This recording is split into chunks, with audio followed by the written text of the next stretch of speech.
మహబూబాబాద్ జిల్లా కేంద్రంలో ఎస్ఎస్ఏ ఉద్యోగులు చేపట్టిన నిరాహార దీక్ష 21వ రోజుకు చేరుకుంది. ఈ దీక్షకు మాజీ ఎమ్మెల్యే శంకర్ నాయక్ సంఘీభావం తెలిపారు. అధికారంలోకి వచ్చిన వెంటనే క్రమబద్ధీకరణ చేస్తామని ఎస్ఎస్ఏ ఉద్యోగులకు రేవంత్ రెడ్డి హామీ ఇచ్చారని మాజీ ఎమ్మెల్యే అన్నారు. కానీ నేటి వరకు ఆ హామీని విస్మరించారని శంకర్ నాయక్ విమర్శించారు. ఎస్ఎస్ఏ ఉద్యోగుల న్యాయమైన డిమాండ్లు అమలు చేసే వరకు వారికి అండగా ఉంటామని మాజీ ఎమ్మెల్యే అన్నారు.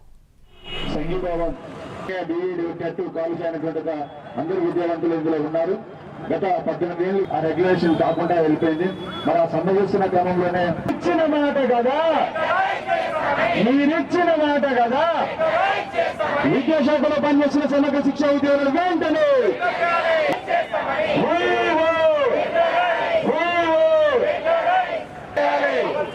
ముఖ్యమంత్రి గారు ఇచ్చిన హామీని అమలు చేయాలి, ముఖ్యమంత్రి గారు ఇచ్చిన హామీని అమలు చేయాలి, ముఖ్యమంత్రి గారు ఇచ్చిన హామీని అమలు.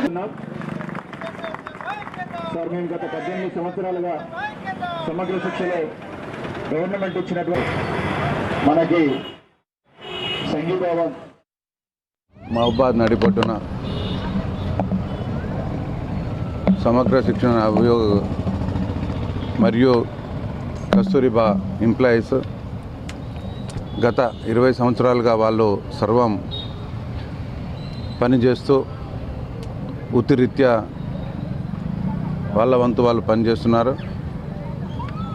గత ప్రభుత్వంలో కూడా వాళ్ళకు చేయడం జరిగింది. ఈ ప్రభుత్వం మీరు మాకు సహకరించండి, మేము మీకు రెగ్యులైజ్ చేస్తామని చెప్పేసి మాట ఇవ్వడం జరిగింది.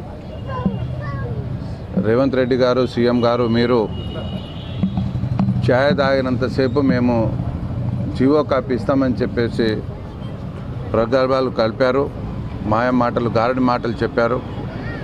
కానీ ఇప్పటికీ 21 రోజులు అవుతుంది.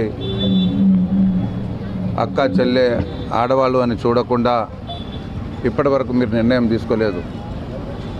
ఇప్పటికైనా మీ ప్రభుత్వం చిత్తశుద్ధితో పనిచేస్తే వాళ్ళకు న్యాయం జరిగేలా వెంటనే వాళ్ళకు జీవో కాపీ ఇవ్వాలని చెప్పేసి